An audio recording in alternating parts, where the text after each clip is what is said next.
Alright, guys, I got a problem. All the people that play Storm and like Storm and main Storm, we got a problem. I'm talking to you when I say that. If you click on this video, obviously you want to see what Storm is about. She definitely has the appeal, as you can see. She looks cool, but my problem comes in when the stats and the gameplay are a factor in deciding if this character is actually worth the time put in or not. As you can see on the bottom left of the screen, difficulty is 3 stars out of 5, and honestly that might be an understatement, but I'm gonna let you decide for yourself after we get into the abilities and the stats of this character, and also my favorite character that I'm interested in playing in for the DPS class. I already gave you guys the Venom interest video, so I'm gonna give you guys my most interested DPS character. So we're gonna get straight into it. Somewhere in the world is a little girl like So we are in the practice range, and as you can see, Storm is a flying character just like Iron Man, and just like I think Star-Lord as well, but Star-Lord has like limited flight. I think I'm not a Star-Lord player. Don't get me confused with anything. But if you guys know, just correct me in the comments. So yeah, she's a flying character, and as you can see, she has 250 health. That's pretty normal for a DPS character. And starting off, we're going to start off like this. Her normal attack. Well, I can't even say that. You just notice off the bat. See how kind of slow she moves, right? This statistic is at 6 meters a second, and that's very slow. Visually, it's slow. And I know it sounds like something when I say the stat of 6 meters a second, but this is not nothing at all. And this is with the movement boost. We'll get into that later. Okay, so her normal attack is the Windblade. And I'm gonna start with the pros of Windblade. The pros of Windblade is it doesn't matter how far away you are, you can hit your opponent with Windblade. And like I said, this is her normal attack. Some people will call this the left click. I call this the right trigger because I'm on console. I'm not on PC. But as you can see, does not matter how far I am away. As long as the enemy is in my line of sight, it's a hit. I'm gonna see how far back I can really take this too, by the way. So as you can see, even this far away, I'm still hitting the Galactabot, and the damage fall off is garbage. Like, if you get a kill from that far, you just him or her, who depending on who's watching this video. But yeah, unlimited range on the Windblades, which is cool, but the damage is the fall off is just way too crazy. So like sniping is just non-existent with Storm. It's about 50 damage per hit, and depending on what you're shooting at, they could go down fast. So if you're shooting at another Storm, it takes 5 Windblades to connect successfully for them to go down. Let me see how much health this Galactabot has. Blew them away. The Galactabot definitely has 250 health or less. The fall off begins around 15 meters, so halfway between, right here actually. So on this line is where she starts to get weaker with her Windblades.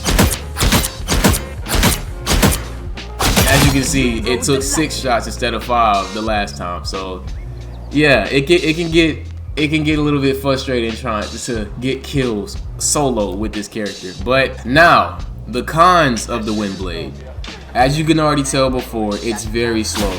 The travel time is not dependable, and people can easily avoid this. That's con number 1. Good hunting. Con number 2, you can't headshot with the Windblades. I don't know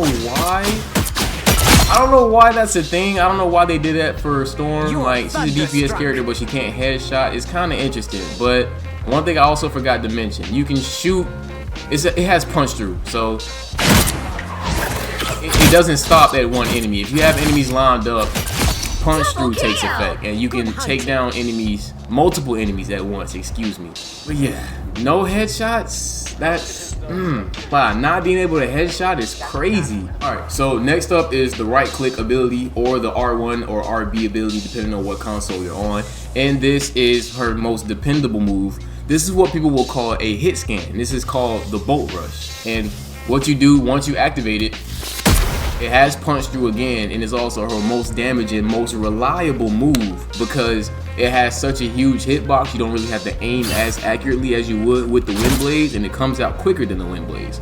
So the damage is at 70 points. You get 70 points of damage with this, so that's 20 points higher than the Wind Blades if you're in range for the Wind Blades, because remember you have the damage fall off, and it has an 8-second cooldown. So it's pretty good. It's also kind of dependable, and that's pretty much it for it. But the range, you cannot, I'm gonna test it real quick. So 5 meters, still connects. Okay, so how far away can you? Lightning strike. Wait a minute, no way this is. Okay, so I would say about maybe around 50 meters is where this move is just not useful. As you can see here, I'm going to say this is around maybe 50 or 45 meters. Now we have Goddess Boost, and Goddess Boost is the somewhat passive ability, but there's 2 modes of Goddess Boost. You have the movement boost. Please keep this on at all times, unless you have to actually get a kill with multiple enemies coming down. Like if you're above multiple enemies, you have the high ground, and you see this red number very high, that's when you switch to lightning. But most of the time you kind of want to be here because she needs that movement boost, man. She suffers badly. She suffers very badly when it comes to movement speed. This is like her biggest downfall. So when you're in Goddess Boost for the tornado symbol in the middle of your screen, you get a movement boost. And also when you activate Goddess Boost, enemies are slowed down. You can see by that gray tornado below them, they're moving slower and I'm moving more faster. So this also applies to your teammates as well. So if your teammates, which will be the blue number in the circle, they will get a movement boost when this is active, and once you activate Goddess Boost, they become even faster. So that's how that works. Now when you switch over, it becomes a damage boost to your teammates, and you also get a passive auto aim attack for all the enemies in your circle. Once every 1.5 seconds or 2.5 seconds, they get struck by lightning, and that can help you in tandem with Wind Blades and the Lightning Bolt. If you stack that all together, as soon as they come back, they spotted us. So that can help you take down enemies way quicker, because once you activate, once they're in your circle, automatic hit, Lightning Bolt, and then you go Wind Blades. Now that can help with Storm getting kills, but like I said, Storm is a get in and get out type of character because she can't be far away and she can't be close. So you see where the problem is coming in at, because she can't get out, but she has to be in the fight. Weird, right? This is why I really want her to be buffed. Now, here's the good thing about Storm. Now, this is actually one of the redeeming qualities. She has her ultimate, and if you already play Storm and you already play Rivals, you already know what I'm going to be explaining here. So with this ultimate, it does 150 damage per second, and that can pretty much mean trouble for everybody on the field, tanks, DPS, or healer. And like I said, this is one of the redeeming qualities about her. It makes playing Storm a little bit more tolerable. So I'm going to show you how the ultimate works right here. Feel the wrath of the goddess! As you can see in the middle, I have a timer before I activate, and her movement speed is very crazy. And as you can see, movement is debuffed for whoever is stuck in the storm.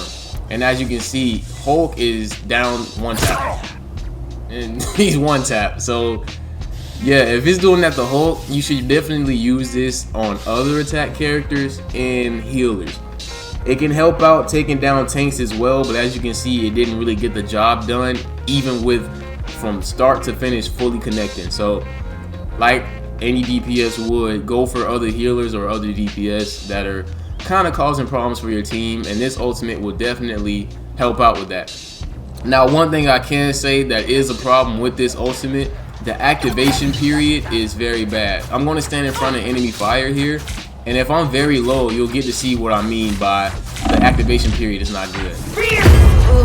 The wind will no invincibility frames. So if you're trying to use this to get out, you better be quick about it, because if you're low and you activate ultimate, congratulations, you just wasted your meter. So be smart about choosing when to use this ultimate, because it can be used to get out while attacking, and it also can be used what I like to say, hard mark or hard focus an enemy that you want to make sure doesn't make it out of that situation alive, man. So yeah. Okay, so lastly we have the ability called Chain Lightning, and this is the ability that you get for teaming up with Thor, and Storm does not benefit well from this, honestly. This is not one of the better moves. I am not happy with this move at all.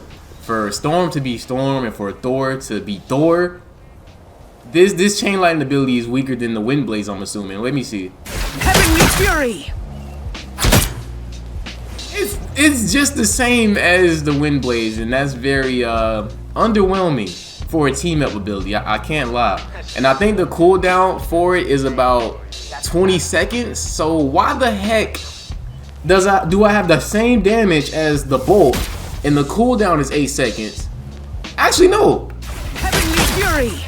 That's way less damage. So that's way less damage than the Bolt that you have by default. And the cooldown for that is 8 seconds. But the cooldown for this, the cooldown for that is 20 seconds? What are we doing? What are we doing? Barely any damage and the cooldown is 20 seconds. Are you serious?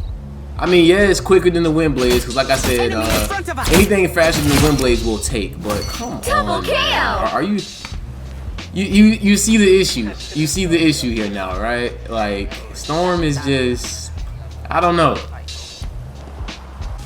But yeah, that's pretty much a short little overrun guide for how to play Storm.